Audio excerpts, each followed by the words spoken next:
Bismillahirrahmanirrahim. Pada video sebelumnya sempat kami bahas mengenai syarat yang mesti dipenuhi apabila seorang calon makmum mendapati calon imamnya sudah dalam keadaan ruku. Jadi syaratnya adalah yang pertama bahwa makmum tersebut ruku dalam keadaan tumak nina, baru kemudian imamnya bangun dari rukunya. Misalnya ya, di rakaat pertama ya, pada sholat duhur atau sholat apapun itu, rakaat pertama imam sudah ruku, baru kemudian ada seseorang yang ikut bergabung bersama dengan imam.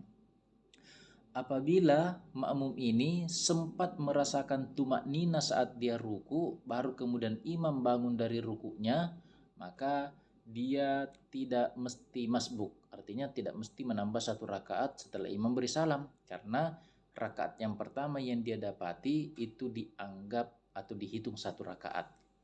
Adapun mengenai takbiratul bacaan surah Al-Fatihahnya sebagai rukun, itu imam yang menanggungnya. Kemudian syarat yang kedua, dia mesti yakin bahwa dirinya sudah tumak nina, baru kemudian imamnya bangun dari ruku. Artinya, jikalau si makmum tadi ini tidak yakin bahwa dirinya sudah tumak nina, baru kemudian imamnya bangun dari rukunya untuk i'tidal, maka makmum ini dianggap tertinggal satu rakaat. Artinya dia wajib untuk menambah satu rakaat setelah imamnya tadi beri salam. Nah, kemudian yang ketiga, ini syarat yang ketiga yang mesti dipenuhi. Nah, ini dalam kitab Al-Mu'tamad fi Fiqhi Asy-Syafi'i. Nah, syarat yang ketiga adalah ruku yang diperoleh atau yang didapat oleh makmum tadi adalah ruku asli. Nah, apa maksudnya ruku asli? Adalah contohnya seperti ini.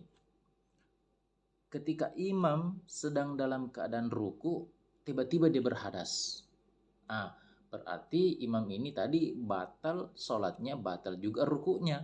Apabila ada orang yang masuk bermakmum kepadanya, ya, maka secara otomatis si makmum tadi ini dianggap tidak memperoleh satu rakaat tersebut. Artinya dia harus menambah setelah selesai beri salam imam yang menggantikan imam yang pertama. Ya, karena kan kalau ada seorang imam yang sementara sholat berhadas, maka orang yang ada di belakangnya harus menggantikan posisi imam tersebut. Nah, sehingga secara otomatis si makmum yang bergabung tadi apabila imamnya dalam keadaan berhadas saat ruku, maka rukuknya itu si imam tidak dianggap sebagai ruku asli, sehingga yang datang bermakmum kepadanya terlambat atau sementara ruku sang imam baru makmum datang, maka makmum tadi dianggap tidak mendapat satu rakaat. Jadi syarat yang ketiga adalah ruku yang didapat oleh si makmum tadi adalah ruku asli.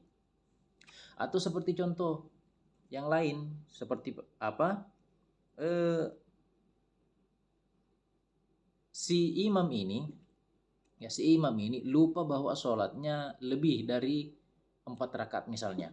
Nah, jadi dia sudah masuk pada atau dia sudah berada di rakaat kelima.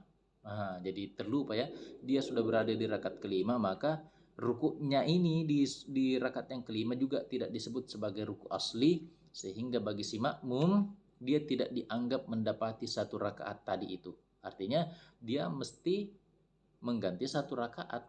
Nah, berarti kalau dia sudah di rakaat kelima berarti 4 rakaat ya, 4 rakaat mesti dia ganti. Nah, begitu maksudnya.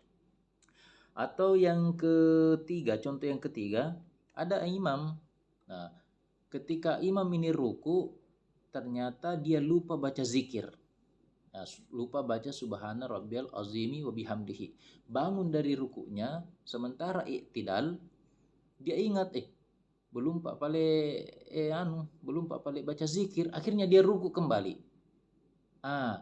Datang si makmum tadi ini, maka ruku yang kedua pada imam ini itu dianggap bukan ruku asli, sehingga ketika ada seorang makmum yang mendapati imam dalam keadaan ruku yang kedua hanya karena dia lupa tadi baca zikir, maka dia juga dianggap tidak mendapat satu rakaat.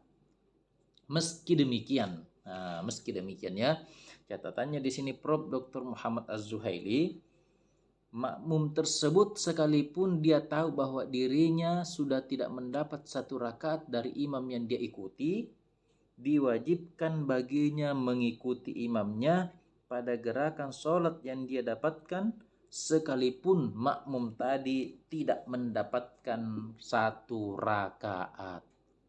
Hanya saja ada lagi nanti ketentuan-ketentuan yang perlu diketahui dalam persoalan ini, ya, seperti takbir-takbir intikal, bagaimana caranya, bagaimana aturannya, bagaimana ketentuannya, kita akan bahas pada video selanjutnya. Sekian, terima kasih, semoga bermanfaat. Wassalamualaikum warahmatullahi wabarakatuh.